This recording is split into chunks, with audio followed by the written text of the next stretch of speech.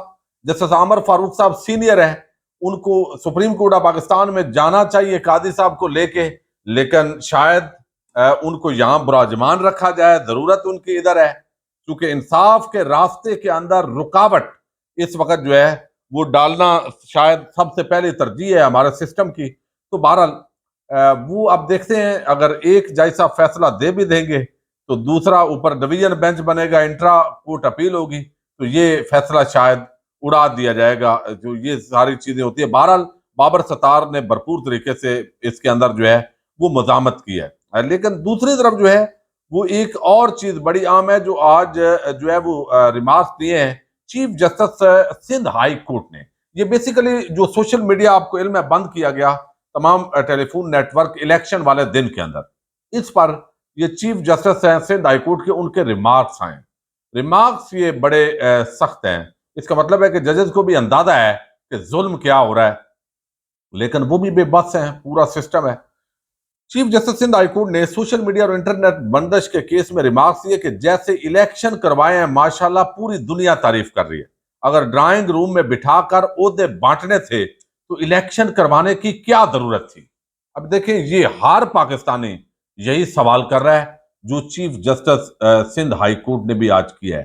یہ بندر بانٹ ہے, یہ لوگوں کے مینڈیٹ پہ ڈکیٹی ہے, اور اس ڈکیٹی کے بعد جو ہے یہ آپس کے اندر مل کے قبضہ کیا جا رہا ہے سیاسی طور پر پاکستان کے اوپر, اور ماشاءاللہ یہ ہو رہا ہے. انہوں نے کہا, تو سندھ ہائی کورٹ نے چیف جسٹس نے کہا کہ انٹرنیٹ اور سوشل میڈیا کی بندش کے خلاف جو ہے وہ یہ سارا کچھ ہوا ہے, جیسے الیکشن کروائے ہیں اس پر انہوں نے بات کی. اور پھر جسٹس عقیل عباسی جو چیف جسٹس ہیں انہوں نے کہا کہ پی ٹی اے کے وکیل نے کہا کہ ابھی تو انٹرنیٹ چل رہا ہے, وفاقی اور صوبائی حکومت کی جانب سے سیکیورٹی خدشات کے پیش نظر انٹرنیٹ اور موبائل سروس بند کی گئی.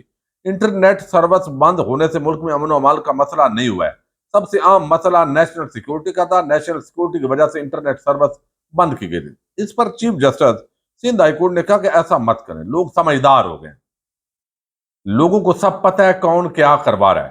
پریشر کوکر کی ہلکی سیٹی بجتی ہے, اسے بجنے دیں, ایسا نہ ہو سیٹی بند کرنے پر پریشر کوکر کی طرح سب پھٹ جائے. صدر کون ہوگا, وزیر اعظم کون ہوگا, گورنرشپ کسے دی جائے گی, اگر اس طرح کرنا تھا تو الیکشن کیوں کروائے, ڈرائنگ روم میں بٹھا کر عہدے بانٹنے تھے, الیکشن کروانے کی ضرورت کیا تھی. تو پھر انہوں نے انٹرنیٹ جو سروسز ہیں ان کو بحال کرنے کا فوری طور پر یہ حکم دیا. جی سندھ ہائی کورٹ کے چیف جسٹس نے, جو آپ نے ٹویٹر بند کیا ہوا ہے ایکس, اس حوالے سے بھی انہوں نے حکم دیا. عمل درآمد کتنا ہوتا ہے یہ ایک علیحدہ معاملہ ہے.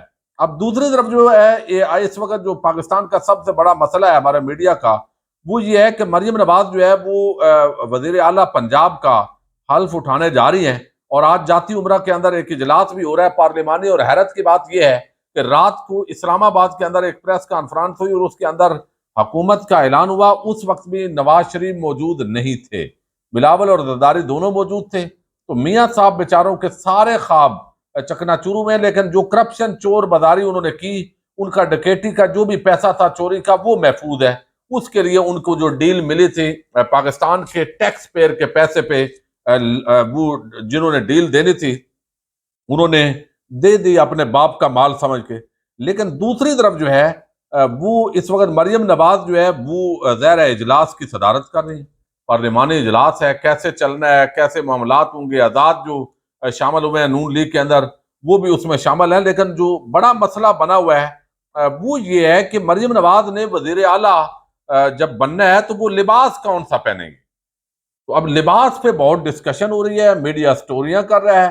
تو کسی نے کہا جی وہ ہنا پرویز بٹ صاحبہ کا جو آپ کو علم ہے یہ بزنس ہے تو وہ چوز کر رہی ہیں. کسی نے کہا نہیں اس مرتبہ مریم اورنگزیب بھی بڑی ایکٹیو ہے تو لباس مریم کا. کسی نے کہا محترمہ بے نظیر بھٹو کی طرز کا لباس ہونا چاہیے جو وہ پہنے گی. تو یہ اس وقت بڑا جاتی عمرہ کے اندر سب سے بڑا جو مسئلہ ہے وہ اس وقت جو رپورٹ ہو رہا ہے وہ مریم نواز کا لباس ہے کہ اس کا رنگ کیسا ہونا چاہیے، کس کی جو ہے وہ انہوں نے مطابق چلنا ہے، مشرقی روایات کو بھی دیکھنا ہے.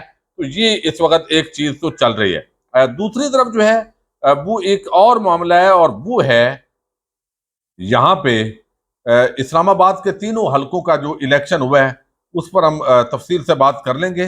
لیکن میاں اسلم اقبال جو پی ٹی آئی کے امیدوار ہیں، وہ چونکہ روپوش تھے 9 مئی کے بعد جو ان پر مقدمات بنے، جس انداز کے اندر پہلی مرتبہ میں سمجھتا ہوں، میں اس وقت بھی یہ کہتا رہا ہوں کہ بہترین امیدوار ہے تحریک انصاف کی طرف سے اس مرتبہ جو وزیر اعلیٰ پنجاب کے لیے دبنگ شخصیت ہے میاں اسلم اقبال. لیکن بدقسمتی یہ ہے کہ اس وقت عثمان بزدار کا نام کہاں سے آ گیا تحریک انصاف کو ناکام کرنے کے لیے. بہرحال وہ بھی بیوروکریسی پر ان کا کنٹرول نہیں تھا، بہت ساری کمزوریاں تھی جس کا خمیازہ تحریک انصاف کو بھگتنا پڑا. تو یہ ایک وزیر اعلیٰ پنجاب کے لیے اچھا نام ہے.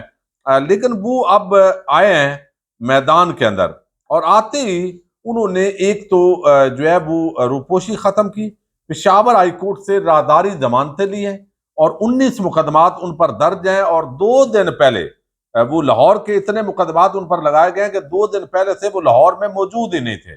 لیکن چونکہ یہاں کسی کو فکس کرنا مقصد ہے نا، تحریک انصاف کے خلاف اقدامات کرنا مقصد ہے، کوئی انصاف تھوڑی کرنا ہے بھائی، دشمنی نبھانی ہے. وہ دشمنی خواہ اداروں کو عوام کی نظروں میں گرا دے یا ادارے عوام کے خلاف لڑ پڑیں، وہ خیر ہے، پرسنالٹی کلیش ہے یا جو بھی ہے. بہرحال وہ معاملات تو سیدھے رکھنے ہیں، ملک جائے جدھر بھی وہ شریف اور زرداریوں کے اندر بندر بانٹ کر دی گئی ہے. اب یہاں پہ میاں اسلم نے کہا کہ ایسا نہیں ہوگا، آزاد امیدوار ہمارے بھی رابطے میں ہیں اور پوری جنگ لڑیں گے، مریم نواز کو ایسے وزارت اعلیٰ جو ہے وہ ہضم نہیں ہوگی.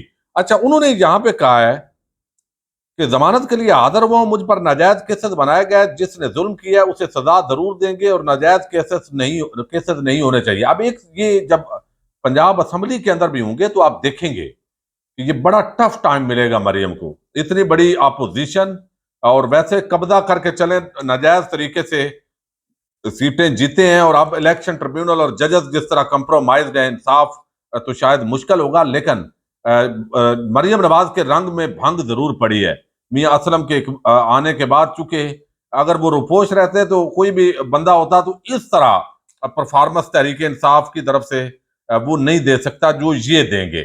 ان کو چونکہ یہ لاہوری ہیں پرانا، ان کو سارا شریف خاندان کا پورا بیک گراؤنڈ اور ہر چیز ان کے سامنے ہے. وہ کہتے ہیں 9 مئی میں ایک وقت میں مختلف مقدمات بنائے گئے، 7 مئی 83 سے ضمانت کرانے کے بعد لاہور سے چلا گیا تھا. میری کوئی C C T V safe city کی فوٹیج کوئی ایک چیز بتائی جائے. پشاور ہائی کورٹ کے جج صاحبان کا شکر گزار ہوں، ہم پرامن شہری ہیں، الیکشن لڑتے ہوئے 25 سال ہو گئے، میرے جیسے بندے پر اتنے زیادہ کیسز، فائرنگ کر کے قتل تک کا الزام لگا دیا گیا، الیکٹیبلز کا بیانیہ پی ٹی آئی نے تبدیل کر دیا ہے. اب عوام کے مینڈیٹ کا احترام کیا جائے. جب الیکشن آتے ہیں تو ایک دوسرے کی کرپشن کی باتیں کرتے ہیں، بعد میں دوبارہ مل جاتے ہیں، اور وہ کہتے ہیں کہ نون لیگ کہہ رہی ہے کہ آر او کے ذریعے ہمارے ساتھ شامل ہو جاؤ ورنہ نوٹیفیکیشن کینسل کر دیا جائے گا، چور بٹھا دیا جائے گا. تو ملک کیسے چلے گا؟ لاہور اور پنڈی میں پی ٹی آئی نے کلین سویپ کیا ہے، لیکن ان کی نشستیں زبردستی لے لی ہیں، بندے توڑے جا رہے ہیں، اور یہ سارا جو کچھ ہو رہا ہے اس کو ریورس کیا جائے گا. نگران حکومت، الیکشن کمیشن سب ملی بھگت جو ساری چیزیں انہوں نے کی ہیں، ٹف ٹائم دیا جائے گا. تو اب ظاہر ہے شاید مریم نواز یا باقی کوئی ڈیمانڈ کر دیں کہ میاں اسلم اقبال کو مزید اندر کر دیں، کیسز ان پر مزید بنا دیں، یا پرانے کیسز کے اندر ضمانتیں منسوخ ہو. بہرحال یہ ایک اچھا جس دن حل بھی اٹھائیں گی تو ایک اچھا ٹف ٹائم جو ہے وہ میاں اسلم اقبال کی صورت کے اندر جو ہے وہ مریم کے لیے بنے گا. یہ بڑی ڈیولپمنٹ ہے، اور دیکھتے ہیں آنے والے دنوں میں کیا ہوتا ہے. پاکستان زندہ باد، پاک فوج پائندہ باد.